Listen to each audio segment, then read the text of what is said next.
পৃষ্ঠা 101 কন্টিনিউড। প্রশ্ন 5, বিংশ শতাব্দীর গোড়াতে ভারতে চরমপন্থী রাজনীতির উদ্ভবের কারণগুলি সংক্ষেপে আলোচনা করো, অথবা ভারতে সংগ্রামশীল জাতীয়তাবাদের উদ্ভবের কারণগুলি কি কি। ভূমিকা: জাতীয় কংগ্রেসের প্রথম পর্বে 1885 থেকে 1905 খ্রিস্টাব্দ আদি নেতা বা নরমপন্থী নেতারা আপোষমূলক বা আবেদন নিবেদন নীতি মেনে দল পরিচালনা করতেন, কিন্তু সুরাট বিচ্ছেদের পর কংগ্রেস দল পরিচালনার নিয়ন্ত্রণ চলে যায় চরমপন্থী যুবশক্তির হাতে। তারা ভারতের চিরন্তন সনাতনী ধর্ম ও তার ঐতিহ্যের ওপর নির্ভরশীল হয়ে 19 শতকের শেষের দিকে সংগ্রামশীল জাতীয়তাবাদের উদ্ভব ঘটান। চরমপন্থী রাজনীতির সংগ্রামশীল জাতীয়তাবাদের উদ্ভবের কারণ: 1. নরমপন্থীদের আবেদন নিবেদন নীতি। কংগ্রেসের প্রথম 20 বছরে নরমপন্থী নেতাদের আবেদন নিবেদন নীতির প্রতি ব্রিটিশ সরকারের ঔদাসীন্য কংগ্রেসের তরুণ সদস্যদের অসহিষ্ণু করে তোলে।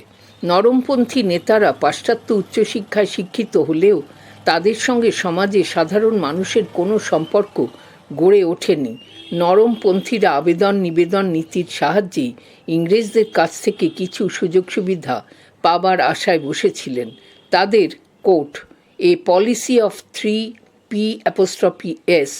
পিস অর্থাৎ প্রে প্লিজ প্রোটেস্ট এর উপর নরমপন্থীরা ভরসা রাখতে পারেননি। সরকারের বিভিন্ন নীতির সমালোচনা করা এবং সামাজিক, রাজনৈতিক ও অর্থনৈতিক ক্ষেত্রে সংস্কার সাধনের জন্য সরকারের কাছে আবেদন নিবেদন করা, এসবের মধ্যেই তারা আটকে ছিলেন। এই গণ্ডি ভেঙে কংগ্রেসের যুব নেতারা সরাসরি ব্রিটিশের বিরোধিতায় নামতে চেয়েছিলেন। এ প্রসঙ্গে তিলক বলেন, কোট, সংগ্রামের মাধ্যমে রাজনৈতিক অধিকার আদায় করতে হয়, আনকোট। 2. ব্রিটিশের আর্থিক শোষণ। ব্রিটিশ সরকারের বৈষম্যমূলক কর নীতি, শিল্পনীতি, বাণিজ্য নীতি সহ বিভিন্ন দিক থেকে আর্থিক শোষণ ভারতবাসীকে চরম দুর্গতির দিকে ঠেলে দেয়। 1894 খ্রিস্টাব্দের শুল্ক আইন এবং 1896 খ্রিস্টাব্দের কার্পাস আইন বলবৎ করে ব্রিটিশ সরকার দেশীয় বস্ত্রশিল্পকে ধ্বংসের পথে ঠেলে দেয়। আসলে 19 শতকের শেষে ইউরোপের বাজারে ইংরেজদের যত বেশি করে জার্মান ও মার্কিন ঔপনিবেশিক ও বাণিজ্যিক প্রতিদ্বন্দ্বিতায় মুখোমুখি হতে হয়, তত বেশি ভারতে ব্রিটিশ শোষণের মাত্রা তীব্র হয়। পাশাপাশি বিশ্বের বিভিন্ন এলাকায় সাম্রাজ্যবাদের প্রসার ঘটাতে গিয়ে ব্রিটেন যুদ্ধে জড়িয়ে পড়লে সামরিক খরচ বেড়ে যায়। এই খরচ তোলার জন্য সরকার ভারতবাসীর উপর করের বোঝা বাড়ায়। দাদাভাই নৌরোজি, রমেশচন্দ্র দত্ত, মহাদেব গোবিন্দ রানাডে প্রমুখ নরমপন্থী নেতা তাঁদের বিভিন্ন মূল্যবান ও তথ্য সমৃদ্ধ রচনায় ব্রিটিশের আর্থিক শোষণের এই নগ্ন রূপটি সুস্পষ্টরূপে তুলে ধরেন। জানার আকাশ। দাদাভাই নৌরোজি তাঁর quote poverty and unBritish rule in India, unquote. Dadabhai Naoroji তাঁর quote poverty and unBritish rule in India, unquote গ্রন্থে, রমেশচন্দ্র দত্ত তাঁর quote economic history of India, unquote গ্রন্থে এবং মহাদেব গোবিন্দ রানাডে তাঁর কোট ইন্ডিয়ান ইকোনমি, আনকোট গ্রন্থে অত্যন্ত স্পষ্টভাবে ভারতে ব্রিটিশের আর্থিক শোষণকে তুলে ধরেন। 3. প্রাকৃতিক দুর্যোগ ও দুর্ভিক্ষে সরকারি উদাসীনতা। একদিকে ব্রিটিশের তীব্র আর্থিক শোষণ ও লুণ্ঠন, অপরদিকে খাদ্যাভাব ও অনাহার এক গভীর সংকট তৈরি করে। এর অনিবার্য ফলশ্রুতি হিসেবে ভারতবাসী দুর্ভিক্ষ ও মহামারীর কবলে পড়ে। 1896 থেকে 1900 খ্রিস্টাব্দের মধ্যবর্তী সময়কালে ভারতের বিভিন্ন অঞ্চলে একাধিক দুর্ভিক্ষের কবলে পড়ে প্রায় লক্ষ লক্ষ মানুষের প্রাণহানি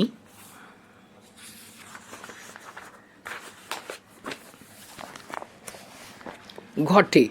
পৃষ্ঠা 102। অথচ আশ্চর্য এই যে বিদেশি ব্রিটিশ শাসক জাতির এই সংকট মোচনে এগিয়ে না এসে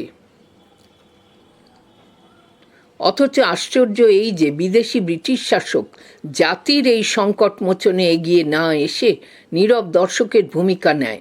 1896 খ্রিস্টাব্দে বোম্বাই প্রেসিডেন্সিতে প্লেগ রোগ ধরা পড়ে। ধীরে ধীরে এই রোগ মহামারীর আকার নিলে সরকারি কর্মীরা প্লেগ দমনের নামে অত্যাচার শুরু করে। শুধু তাই নয়, ত্রাণকার্যের অর্থ প্লেগ আক্রান্তদের চিকিৎসায় খরচ না করে তা মহারানী ভিক্টোরিয়ার সিংহাসন আরোহণের হীরক জয়ন্তী উৎসবে খরচ করা হয়। ব্রিটিশের এইরূপ আচরণে ভারতীয়দের মনে ব্রিটিশ বিদ্বেষ তীব্র হয়। 4. সাহিত্যিক ও দার্শনিকদের রচনা ও বাণী। মহারাষ্ট্রে বাল গঙ্গাধর তিলকের মারাঠি ভাষায় লেখা গীতার অনুবাদ, পাঞ্জাবে লালা লাজপত রায়ের উর্দু ভাষায় লেখা শ্রীকৃষ্ণের জীবনী, অরবিন্দ ঘোষের বাংলা ভাষায় লেখা গীতার নিষ্কাম কর্মের সরল ব্যাখ্যা প্রভৃতি কংগ্রেসের যুব সম্প্রদায়কে চরমপন্থী ভাবাদর্শে দীক্ষিত করে। এর পাশাপাশি সাহিত্য সম্রাট বঙ্কিমচন্দ্র চট্টোপাধ্যায়ের লেখা কোট আনন্দমঠ আনকোট উপন্যাসের সন্তান দলের ভাবনা এবং স্বামী বিবেকানন্দের বর্ণনা করা বেদান্তের ঐতিহ্য যুব সম্প্রদায়ের মনে চরমপন্থার ভাবগত পটভূমি গড়ে দেয়। এছাড়াও বঙ্কিমচন্দ্র আনন্দমঠ উপন্যাসের অন্তর্গত বন্দে মাতরম সঙ্গীতের মাধ্যমে ভারতে আধুনিক জাতীয়তাবাদের সূচনা করেন। এর পাশাপাশি দুর্গেশনন্দিনী, দেবী চৌধুরানী, সীতারাম প্রভৃতি দেশাত্মবোধক উপন্যাস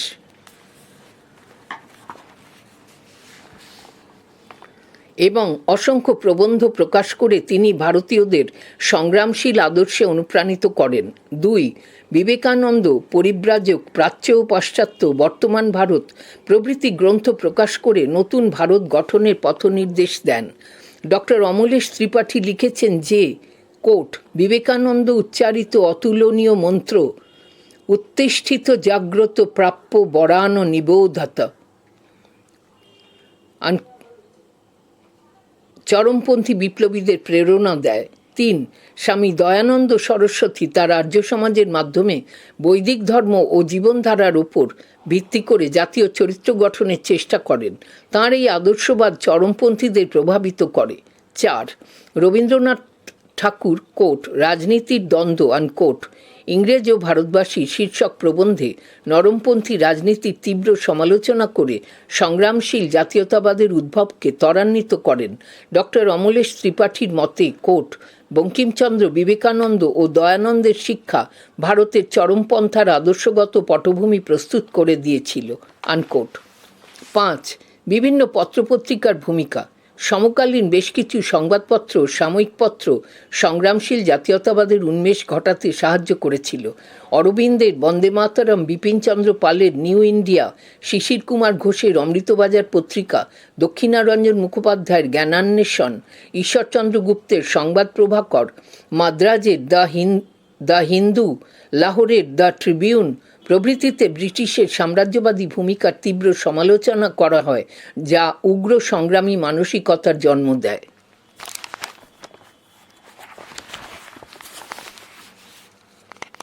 6. কার্জনের স্বৈরাচারী শাসননীতি।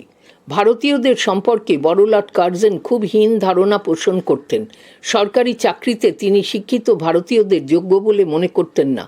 এক্ষেত্রে তার বিশ্বাস ছিল জন্মগত ও প্রশিক্ষণপ্রাপ্ত ইংরেজরাই কেবল দক্ষ প্রশাসক হওয়ার উপযুক্ত।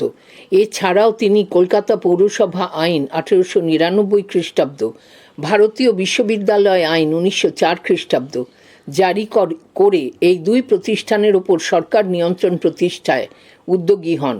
হিন্দু ও মুসলমানদের মধ্যে বিভেদ তৈরি করে জাতীয়তাবাদী আন্দোলনকে দুর্বল করার লক্ষ্যে বড়লাট কার্জন বঙ্গভঙ্গের সিদ্ধান্ত ঘোষণা করেন 1905 খ্রিস্টাব্দ। বঙ্গভঙ্গের এই সিদ্ধান্তকে কেন্দ্র করে বয়কট ও স্বদেশী আন্দোলন শুরু হলে কংগ্রেসের মধ্যে চরমপন্থী দলের উদ্ভব ঘটে। 7. কংগ্রেসের নিয়ন্ত্রণের প্রশ্ন। আধুনিক গবেষণায় কেন্দ্রীয় ঐতিহাসিকগণ দেখিয়েছেন ভারতীয় জাতীয় কংগ্রেস দলের নিয়ন্ত্রণের প্রশ্নকে কেন্দ্র করে যে গোষ্ঠীদ্বন্দ্ব বাধে তা থেকেই মূলত চরমপন্থীদের উত্থান ঘটে। বোম্বাইয়ের গোকুলদাস তেজপাল সংস্কৃত কলেজ হলে জাতীয় কংগ্রেস প্রতিষ্ঠার পর থেকে 20 বছর পর্যন্ত 1905 খ্রিস্টাব্দ জাতীয় কংগ্রেসের নিয়ন্ত্রণ ছিল মডারেট বা নরমপন্থী নেতাদের হাতে, কিন্তু এরা দেশবাসীকে ব্রিটিশ বিরোধিতার প্রশ্নে কোনো সঠিক দিশা দেখাতে ব্যর্থ হন। কংগ্রেসের আদি পর্বের নেতাদের দল পরিচালনার নীতি পরবর্তী পর্বের নেতাদের কাছে গ্রহণযোগ্যতা পায়নি। নরমপন্থী নেতাদের নেতৃত্বে এক অগণতান্ত্রিক সংবিধানের দ্বারা কংগ্রেস দল পরিচালিত হতো। তিলকের একাধিক প্রচেষ্টার পর কংগ্রেস দলের জন্য একটি নতুন সংবিধান রচিত ও অনুমোদিত হয় 1899 খ্রিস্টাব্দ, কিন্তু কখনোই এই সংবিধানকে ঠিকমতো প্রয়োগ করা হয়নি। 8. বৈদেশিক ঘটনার প্রভাব। সে সময়ের কিছু আন্তর্জাতিক ঘটনা ভারতে চরমপন্থী মতবাদের উদ্ভব ও বিকাশে বিশেষভাবে সাহায্য করেছিল। আফ্রিকায় ইটালি আবিসিনিয়ার যুদ্ধে ইটালির পরাজয় 1894 খ্রিস্টাব্দ ও বুয়র যুদ্ধে ব্রিটেনের পরাজয় 1896 খ্রিস্টাব্দ এবং রুশ জাপান যুদ্ধে 1904 থেকে 1905 খ্রিস্টাব্দ জাপানের অসাধারণ সাফল্যে ভারতের জাতীয় নেতারা উদ্বুদ্ধ হন। তার উপর আয়ারল্যান্ড, রাশিয়া ও মিশরের বৈপ্লবিক সংগ্রাম এবং তুরস্ক ও চীনে সাধারণ মানুষের জয়যাত্রা ইত্যাদি সংবাদে প্রভাবিত হয়ে ভারতীয় জাতীয়তাবাদীরা সরাসরি ব্রিটিশ বিরোধিতার পথে এগোন। দক্ষিণ আফ্রিকায় বসবাসকারী ভারতীয়দের প্রতি দুর্ব্যবহার ও ভারতের ব্রিটিশ সরকারের এ ব্যাপারে উদাসীনতা ভারতবাসীকে ব্রিটিশের প্রতি ক্ষুব্ধ করে। উপসংহার।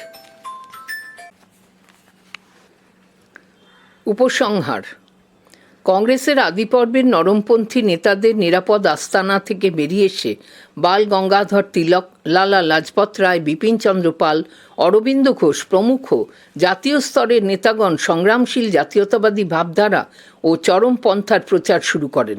নরমপন্থী নেতাদের মতো আবেদন নিবেদন নীতির পরিবর্তে তাঁরা ব্রিটিশের বিরুদ্ধে প্রত্যক্ষ সংগ্রামের মাধ্যমে ভারতবাসীর হয়ে বিভিন্ন দাবি আদায়ে সচেষ্ট হন। পৃষ্ঠা 103। প্রশ্ন 6। ভারতে সংগ্রামশীল জাতীয়তাবাদের বিকাশে বাল গঙ্গাধর তিলকের ভূমিকা কী ছিল? ভূমিকা। মহারাষ্ট্রের তথা ভারতের বিপ্লবী আন্দোলনের প্রাণপুরুষ ছিলেন বাল গঙ্গাধর তিলক। তিনি ছিলেন ভারতের চরমপন্থী আন্দোলনের পথপ্রদর্শক। কোট, লাল বাল পাল আনকোট যুগের অন্যতম ব্যক্তিত্ব তিলক ভারতবর্ষের সংগ্রামশীল জাতীয়তাবাদের প্রসারের জন্য আজীবন প্রচেষ্টা চালিয়ে গেছেন। জাতীয়তাবাদী আন্দোলনের নেতারূপে তিলকই প্রথম বলেছিলেন, স্বরাজ আমার জন্মগত অধিকার, আমি তা অর্জন করবই। Footnote, Swaraj is my birth right and I shall have it. মূল পাঠে ফিরে এলাম। সংগ্রামশীল জাতীয়তাবাদের বিকাশে বাল গঙ্গাধর তিলকের ভূমিকা। 1. রাজনৈতিক মতাদর্শ। জাতীয় কংগ্রেসের আবেদন নিবেদন নীতির তীব্র সমালোচক ছিলেন বাল গঙ্গাধর তিলক।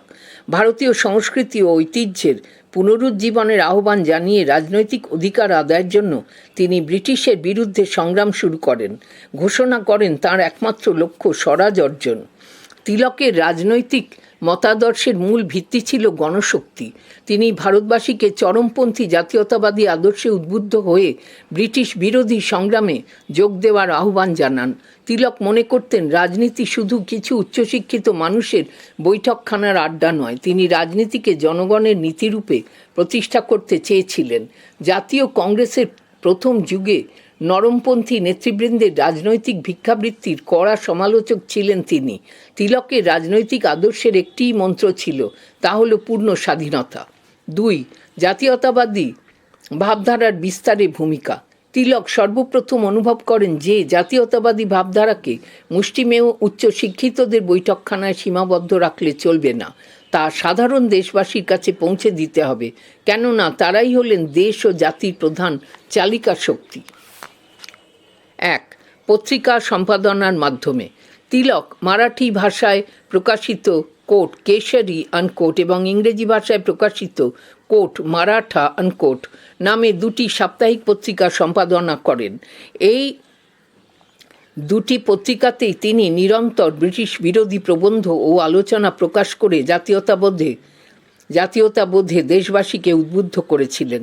তিলক এই দুই পত্রিকায় তাঁর ক্ষুরোধার লেখনীর মধ্যে দিয়ে দেশবাসীর সামনে ইংরেজদের শোষণের দিকটি তুলে ধরেন এবং বিদেশিদের হাত থেকে হিন্দু ধর্ম ও সংস্কৃতিকে রক্ষার আহ্বান জানান। পাশাপাশি তিনি এই দুই পত্রিকায় সামাজিক ও রাজনৈতিক ক্ষেত্রে বিভিন্ন বৈষম্যের কথা তুলে ধরেন। 2. গণপতি ও শিবাজি উৎসব পালনের মাধ্যমে। অলিম্পিয়া ও পাইথিয়ান উৎসব যেমন গ্রিস ও রোমের রাষ্ট্রীয় ও সামাজিক ঐক্য সাধন করেছিল, তেমনভাবেই তিলক গণপতি ও শিবাজি উৎসবের দ্বারা ভারতের জনগণের মধ্যে ঐক্য ও সংহতি গড়ে তুলতে চেয়েছিলেন। গণপতি উৎসব। গণেশ বা গণপতি দেবতার পূজা হলো মহারাষ্ট্রের একটি প্রাচীন পারিবারিক অনুষ্ঠান। সমাজের সকল স্তরের মানুষের মধ্যে জাতীয়তাবাদী আদর্শ প্রচারের জন্য তিলক পারিবারিক এই গণেশ বা গণপতি পূজাকে মহারাষ্ট্রের সর্বত্র গণপতি উৎসবে পরিণত করেন। এই উৎসব উপলক্ষে তিলক স্বদেশী সভা, সমিতি, বক্তৃতা, শোভাযাত্রা, মেলা ও সঙ্গীতানুষ্ঠানের আয়োজন করেন। শিবাজি উৎসব। তিলক শিবাজি উৎসবকে মহারাষ্ট্রের জাতীয় উৎসবে পরিণত করেন। মুঘল সম্রাট অরঙ্গজেবের বিরুদ্ধে মহারাজা শিবাজির সংগ্রামকে তিনি জাতীয় সংগ্রাম এবং শিবাজিকে তিনি মহারাষ্ট্রের মুক্তিদাতা হিসেবে উল্লেখ করেন। শিবাজির হাতে আফজাল খাঁর মৃত্যুকে তিনি এক মহান দেশপ্রেমের আদর্শ হিসেবে তুলে ধরেন।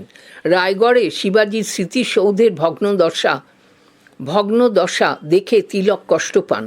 তিনি কেশরী পত্রিকার মাধ্যমে রায়গড়ে শিবাজির এই স্মৃতিসৌধ পুনর্নির্মাণের জন্য দেশবাসীর কাছে অর্থ সাহায্যের আবেদন রাখেন। অচিরেই শিবাজির উদ্যোগে শুরু হওয়া গণপতি ও শিবাজি উৎসবের আদর্শ মহারাষ্ট্রের সীমানা ছাড়িয়ে ভারতের বিভিন্ন প্রান্তে ছড়িয়ে পড়ে। 3. দুর্ভিক্ষ পীড়িতদের সেবায়। মহারাষ্ট্রের এক ভয়ঙ্কর দুর্ভিক্ষে 1896 খ্রিস্টাব্দ প্রচুর মানুষ ক্ষতিগ্রস্ত হলে তিলক দুর্ভিক্ষ পীড়িতদের পাশে দাঁড়ান। সরকারি তরফে দুর্ভিক্ষ পীড়িতদের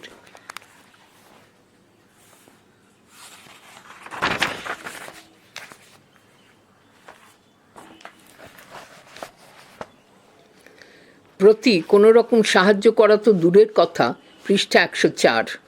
উল্টে সরকার দুর্ভিক্ষের সময় মজুতদারি ও কালোবাজারিতে সাহায্য করে।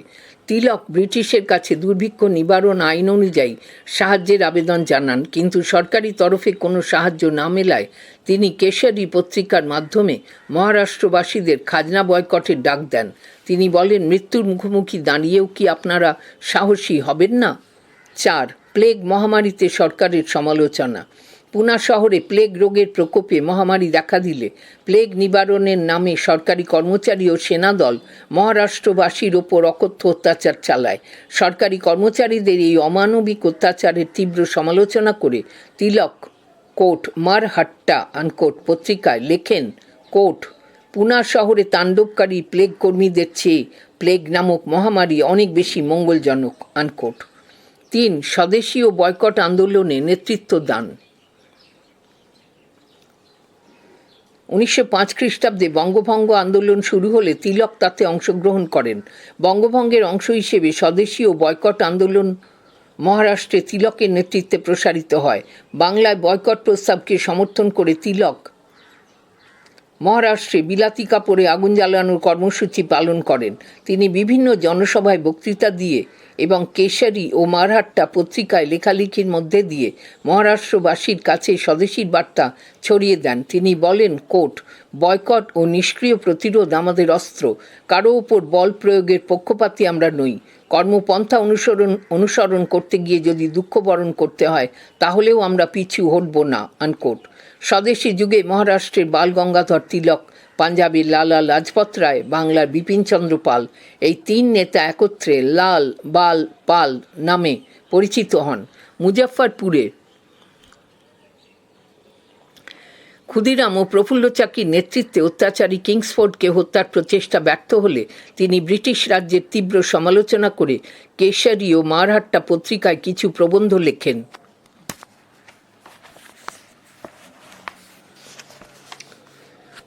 সরকার বিরোধী এইসব লেখার অপরাধে তিলকের বিরুদ্ধে রাজদ্রোহের অভিযোগ আনা হয় এবং তাকে 6 বছরের জন্য সুদূর মান্দালয় জেলে নির্বাসনে পাঠানো হয়। 4.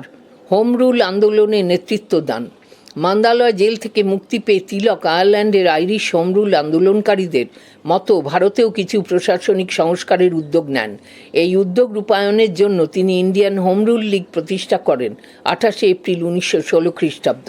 এই লীগের উদ্দেশ্য হয় নিয়মতান্ত্রিক পথে হোম রুল বা স্বায়ত্তশাসন অর্জন করা এবং সেই লক্ষ্যে জনগণকে শিক্ষিত ও সংগঠিত করে তোলা। শ্রীমতী অ্যানি বেসান্তের উদ্যোগে হোম রুল লীগের কর্মক্ষেত্র হয় মহারাষ্ট্র বন্ধনী শুরু, বোম্বাই শহর বাদে বন্ধনী শেষ, কর্ণাটক, মধ্যপ্রদেশ ও বেরার এই অঞ্চলগুলি বাদে ভারতের অন্যান্য অঞ্চলে শ্রীমতী বেসান্তের হোম রুল লীগের কার্যাবলী পরিচালিত হয়।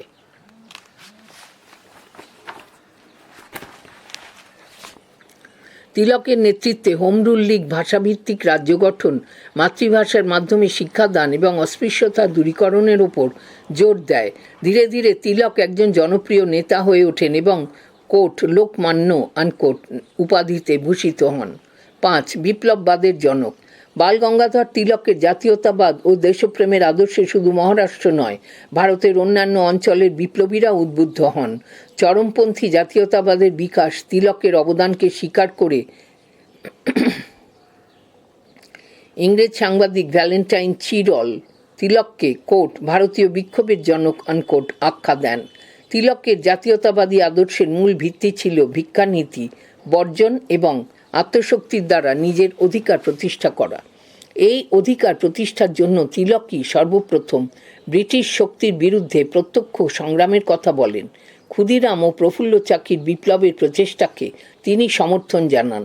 তিলকের ভাবধারায় উদ্বুদ্ধ হয়েই পুনার কালেক্টর র্যান্ড ও তার সহকারী আয়ার্সকে দামোদর চাপেকার ও বালকৃষ্ণ চাপেকার নামক 2 ভাই হত্যা করেন।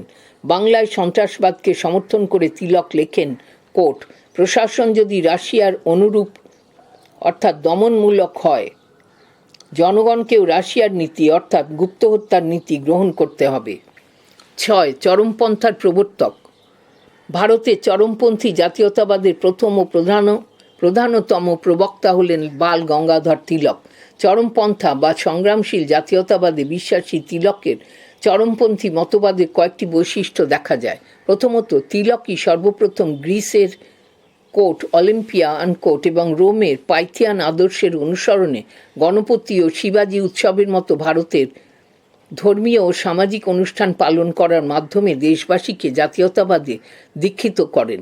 দ্বিতীয়ত, ব্রিটিশ সরকারের প্রতি কোট আবেদন নিবেদন আনকোট নীতি ছেড়ে তিলক ভারতবাসীকে আত্মশক্তি ও আত্মবিসর্জনের মাধ্যমে স্বাধীনতা অর্জনের কথা বলেন। তৃতীয়ত, কেবলমাত্র শাসনতান্ত্রিক সংস্কারে খুশি না হয়ে তিলক ভারতবাসীকে প্রকৃত স্বরাজ আদায় করার কথা বলেন। চতুর্থত, তিলকই সর্বপ্রথম ভারতবাসীর উদ্দেশ্যে ব্রিটিশ বিরোধী প্রত্যক্ষ সংগ্রামে নামার আহ্বান জানান। উপসংহার: বাল গঙ্গাধর তিলক একাধারে ছিলেন একজন উঁচু মাপের চিন্তাবিদ, বুদ্ধিজীবী, শিক্ষাবিদ, সাংবাদিক, তাত্ত্বিক ও রাজনীতিবিদ। একজন নিঃস্বার্থ দেশপ্রেমিক, নির্ভীক স্বাধীনতা সৈনিক ও অনন্য সাধারণ তেজস্বী পুরুষ হিসেবে তিলক ভারতের ইতিহাসে স্বতন্ত্র স্থানের অধিকারী। জাতীয় আন্দোলনের পাশাপাশি মারাঠা জাতির মধ্যেও সংগ্রামী মানসিকতার বীজ বপন করেছিলেন তিলক।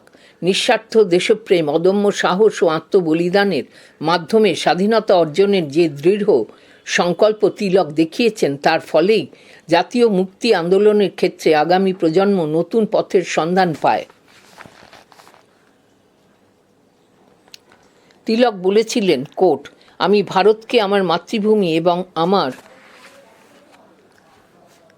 দেবী হিসেবে বিবেচনা করি। ভারতের জনগণ আমার আত্মীয় স্বজন এবং তাদের রাজনৈতিক ও সামাজিক মুক্তির জন্য বিশ্বস্ত এবং অবিচল কাজ করা আমার সর্বোচ্চ ধর্ম এবং কর্তব্য।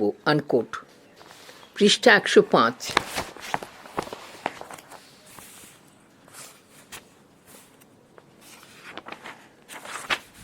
প্রশ্ন 7।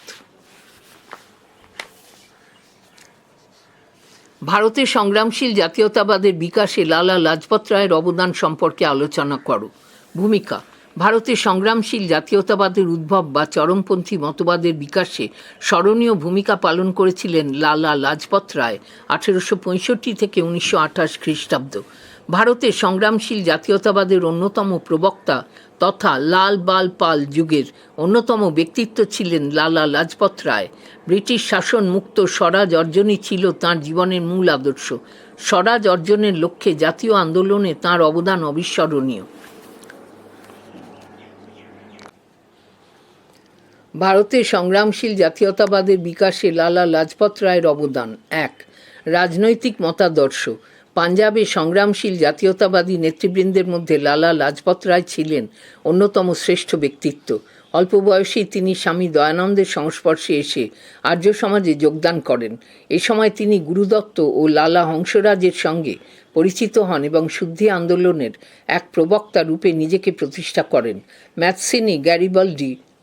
ম্যাথসিনি গ্যারিবল্ডি ও ইউরোপের বিভিন্ন গুপ্ত সমিতির কার্যাবলী ও ইতিহাস তাঁকে সংগ্রামের মাধ্যমে ভারতের স্বাধীনতা অর্জনে উৎসাহিত করে। ভারতবর্ষের পুনরুজ্জীবন ও ব্রিটিশ শাসনমুক্ত স্বরাজ অর্জন ছিল তাঁর জীবনাদর্শ। স্বাধীনতাকেই তিনি জীবনের সর্বশ্রেষ্ঠ সম্পদ বলে মানতেন। দেশাত্মবোধ এবং দেশের জন্য আত্মত্যাগ তাঁর কাছে ছিল পরম ধর্ম। তিনি দেশবাসীর মনে আত্মশক্তি জাগানোর জন্য আত্মত্যাগের আদর্শ প্রচার করেন। তিলক, অরবিন্দ ও বিপিনচন্দ্রের মতো লালা লাজপত রায়ও ছিলেন সংগ্রামশীল জাতীয়তাবাদে বিশ্বাসী। তিনি সর্বপ্রথম সংগ্রামশীল জাতীয়তাবাদের আদর্শ জনসভায় প্রচার করেন। তাঁর কাছে জাতীয় সম্মান ও জাতীয় মর্যাদা ছিল সবকিছুর ওপরে। 2. কংগ্রেস দলের নেতা হিসেবে। 1. কংগ্রেস দলে যোগদান। 1888 খ্রিস্টাব্দে তিনি এলাহাবাদের বার্ষিক অধিবেশনে যোগ দেন। পরবর্তী সময়ে তিনি জাতীয় কংগ্রেসের কলকাতার বিশেষ অধিবেশনের সভাপতি নির্বাচিত হন। বঙ্গভঙ্গের প্রস্তাব আটকানোর লক্ষ্যে তিনি জাতীয় কংগ্রেসের প্রতিনিধি হিসেবে ইংল্যান্ডে যান 1905 খ্রিস্টাব্দ। ইংল্যান্ড থেকে ফেরার কিছুদিন পরে ইংরেজ সরকার তাঁকে গ্রেফতার করে এবং মান্দালয় জেলে পাঠায়। পরবর্তী সময়ে কলকাতায় জাতীয় কংগ্রেসের বিশেষ অধিবেশনে গান্ধীজির অহিংস অসহযোগ প্রস্তাব গৃহীত হলে তিনি মন থেকে তা মেনে নিতে পারেননি। চৌরি চৌরা ঘটনার প্রতিক্রিয়া হিসেবে মতিলাল নেহেরু ও চিত্তরঞ্জন দাসের নেতৃত্বে স্বরাজ্য দল গড়ে উঠলে তিনি সেই দলে যোগ দেন। স্বরাজ্য দলে থাকাকালীন তিনি এই দলের উদ্দেশ্য হিসেবে ব্রিটিশ শাসনের পরিবর্তে ভারতীয়দের জন্য বৃহত্তর স্বায়ত্তশাসনের প্রতি সমর্থন জানান। 2. কংগ্রেস দলের কঠোর সমালোচক। লালা লাজপত রায় কংগ্রেসে যোগদান করার পর থেকেই নরমপন্থী নেতাদের আবেদন নিবেদন নীতিকে ভিক্ষাবৃত্তি বলেই মনে করতেন। তিনি সমালোচনার সুরে বলেন, কংগ্রেস নেতারা হিউমের আদর্শ থেকে বিচ্যুত হয়েছেন। তাঁর ধারণায় কংগ্রেস দল হলো একটি উচ্চবর্ণের প্রতিষ্ঠান। তিনি তাঁর কোট ইয়াং ইন্ডিয়া আনকোট বইতে লেখেন, ডাফরিনের মস্তিষ্ক প্রসূত কংগ্রেসের প্রধান উদ্দেশ্য ছিল ব্রিটিশ সাম্রাজ্যের স্থায়িত্ব সুনিশ্চিত করা। কোট কায়স্থ সমাচার আনকোট নামে পত্রিকায় লেখা দুটি প্রবন্ধে তিনি উল্লেখ করেন, ইংরেজি শিক্ষায় শিক্ষিত কংগ্রেস নেতাদের বাৎসরিক উৎসবের বদলে কারিগরি শিক্ষা ও শিল্পক্ষেত্রে স্বনির্ভরতা অর্জনের ওপর গুরুত্ব দেওয়া উচিত। তিনি মনে করতেন কংগ্রেসের বাৎসরিক অধিবেশনগুলি ইংরেজি শিক্ষিত উচ্চবিত্ত ভারতীয়দের বাৎসরিক উৎসব ছাড়া আর কিছুই নয়। তাই তিনি নিজে প্রায় 7 বছর 1893 থেকে 1900 খ্রিস্টাব্দ পর্যন্ত কংগ্রেসের কোনো অধিবেশনেই যোগ দেননি। 3. চরমপন্থার প্রবক্তা।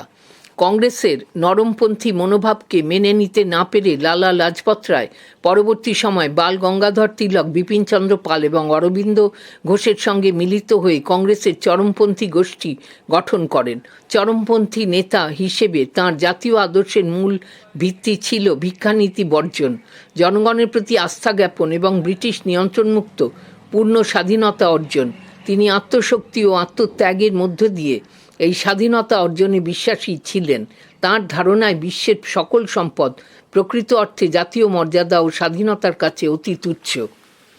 3. স্বদেশী আন্দোলনের নেতা হিসেবে। বঙ্গভঙ্গ প্রস্তাবের বিরুদ্ধে স্বদেশী ও বয়কট শুরু হলে তিনি সেই আন্দোলনের প্রতি পূর্ণ সমর্থন জানান। এমনকি তিলকের সঙ্গে মিলিত হয়ে তিনি জাতীয় কংগ্রেসের কর্মসূচি হিসেবে স্বদেশীয় বয়কটের আদর্শকে অন্তর্ভুক্ত করার জন্য উদ্যোগী হন। বারাণসীতে জাতীয় কংগ্রেসের অধিবেশনে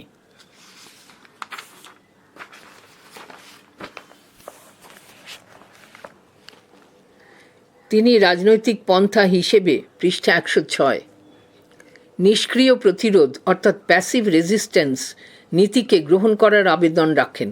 তিনি অন্তর থেকে চেয়েছিলেন স্বদেশীয় বয়কট আন্দোলন দেশের সর্বত্র ছড়িয়ে পড়ুক। তাই তাঁর ও অজিত সিংয়ের প্রচেষ্টায় স্বদেশীর আদর্শ পাঞ্জাব ও উত্তর ভারতে ছড়িয়ে পড়ে। 4. জাতীয় আন্দোলনে যোগদান। 1. অসহযোগ আন্দোলনে যোগদান। গান্ধীজির নেতৃত্বে কংগ্রেস দল অসহযোগ আন্দোলন শুরু করলে লালা লাজপত রায় তাতে অংশগ্রহণ করেন। অসহযোগ আন্দোলনে যোগদান করলেও তিনি গান্ধীজির সঙ্গে সব বিষয়ে সহমত হতে পারেননি। অসহযোগে যোগদানের জন্য তাকে গ্রেফতার করা হয়। প্রায় 2 বছর 1921 থেকে 1923 খ্রিস্টাব্দ তিনি কারারুদ্ধ থাকেন। মুক্তি পাওয়ার পর তিনি আইনসভায় নির্বাচিত হন। 2. সাইমন কমিশন বিরোধী বিক্ষোভে নেতৃত্ব দান। যুক্তরাজ্যে ভারতের রাজনৈতিক পরিস্থিতির উপর এক প্রতিবেদন পাঠানো এবং ভারতের ভবিষ্যৎ শাসনতান্ত্রিক সংস্কারের জন্য সাইমনের নেতৃত্বে 7 সদস্য বিশিষ্ট এক কমিশন গঠন করা হয়। এই কমিশনে কোনো ভারতীয় সদস্য না থাকায় দেশ জুড়ে প্রতিবাদ আন্দোলন শুরু হয়। লালা লাজপত রায়ের নেতৃত্বে লাহোরে সাইমন কমিশন বিরোধী এক বিক্ষোভ মিছিল বের হয়। অহিংস মিছিলে স্লোগান ওঠে quote Simon go back unquote এবং বিক্ষোভকারীরা কালো পতাকা দেখায়। লাহোরের police superintendent James A Scott বিক্ষোভকারীদের ওপর লাঠি চালানোর নির্দেশ দিলে লালা লাজপত রায় গুরুতরভাবে আহত হন। সেই আহত অবস্থাতেই তিনি সন্ধ্যায় মোচি গেটে এক ভাষণে বলেন কোট আমি ঘোষণা করছি যে আজ আমার ওপর যে আঘাত করা হয়েছে তা ভারতে ব্রিটিশ শাসনের কফিনে শেষ পেরেক হবে আনকোট। লাঠির আঘাতে শেষ পর্যন্ত তিনি মারা যান 17 নভেম্বর 1928 খ্রিস্টাব্দ। 5. পাঞ্জাব আন্দোলনের নেতৃত্ব। 1. কৃষক নেতা হিসেবে 1907 খ্রিস্টাব্দে পাঞ্জাবে চিনাব নদী সংলগ্ন খালপাড়ে বসতি এলাকায় অর্থাৎ ক্যানাল কলোনি ব্রিটিশ সরকার এক নতুন আইন প্রচলন করে। এতে প্রস্তাব করা হয় খালপাড় সংলগ্ন বসতি এলাকার জমির উত্তরাধিকার নিয়ন্ত্রণ করবে সরকার। এই নিয়ন্ত্রণ বিধি লঙ্ঘনকারীদের জরিমানা হবে এবং বাড়তি জল কর দিতে হবে। লাজপত রায় ও অজিত সিংহের নেতৃত্বে এখানকার কৃষকরা কর দেওয়া বন্ধ করলে ভাইসরয় মিন্টো এই নতুন আইনটি বাতিল করেন। 2. বিপ্লববাদী। লালা লাজপত রায়ের সংগ্রামশীল আদর্শ বিপ্লববাদের পথকে প্রশস্ত করে। তিনি তাঁর বিপ্লববাদী আদর্শের দ্বারা ভগৎ সিং, চন্দ্রশেখর আজাদ, শিবরাম রাজগুরু, সুখদেব থাপার সহ পাঞ্জাবের যুব সম্প্রদায়কে বিপ্লববাদে দীক্ষিত করেন। সাইমন কমিশন বিরোধী বিক্ষোভ মিছিলে নেতৃত্ব দানকালে পুলিশের লাঠির আঘাতে লাজপত রায় আহত হয়ে পরে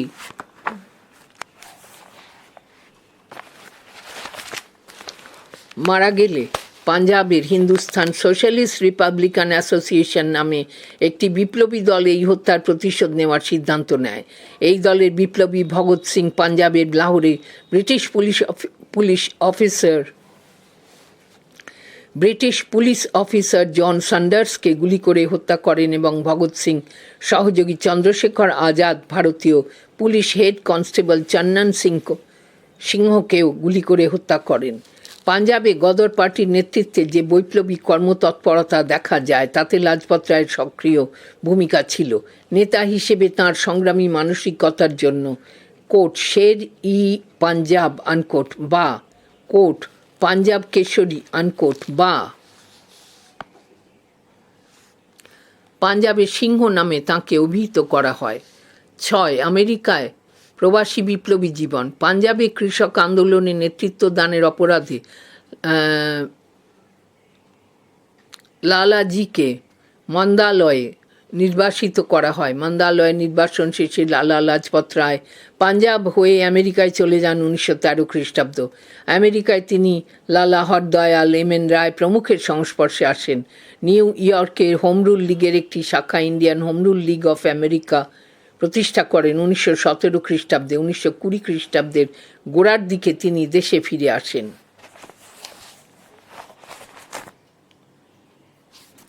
7. জাতীয়তাবাদী লেখনীর দ্বারা লালা লাজপত রায় তাঁর জাতীয়তাবাদী লেখালেখির দ্বারা বিপ্লববাদের প্রসার ঘটান। উর্দু ভাষায় তিনি রচনা করেন ম্যাথসিনি, গ্যারিবাল্ডি ও শিবাজির জীবন কাহিনী। এছাড়াও তাঁর রচিত young India, England's debt to India, the political future of India গ্রন্থগুলি বিপ্লবী জাতীয়তাবাদী প্রসারে সাহায্য করে। মার্কিন প্রদেশে থাকাকালীন তিনি ইয়াং ইন্ডিয়া এবং হিন্দুস্তান ইনফরমেশন সার্ভিসেস অ্যাসোসিয়েশন নামে 2টি মাসিক পত্রিকা প্রকাশ করতে শুরু করেন। আর্য সমাজ বইটি লেখার মধ্যে দিয়ে তিনি আর্য সমাজ আন্দোলনের ওপর আলোকপাত করেন। যে আন্দোলনের লক্ষ্য ছিল সামাজিক সমতা এবং শিক্ষার প্রসারের মধ্যে দিয়ে হিন্দু সমাজের সংস্কার সাধন।